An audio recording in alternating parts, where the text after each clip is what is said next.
smoothie that I'm making today is rich in all the nutrients, antioxidants, healthy fats, and fibers that are going to support healthy hormones.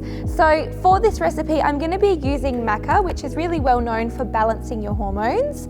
I've got some healthy fats from the MCT oil, and I'm going to be using a quarter of avocado.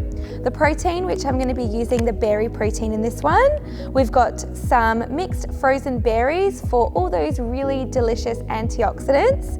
Some cinnamon because it's quite anti-inflammatory. And then I've got some rolled oats here because they are rich in dietary fiber.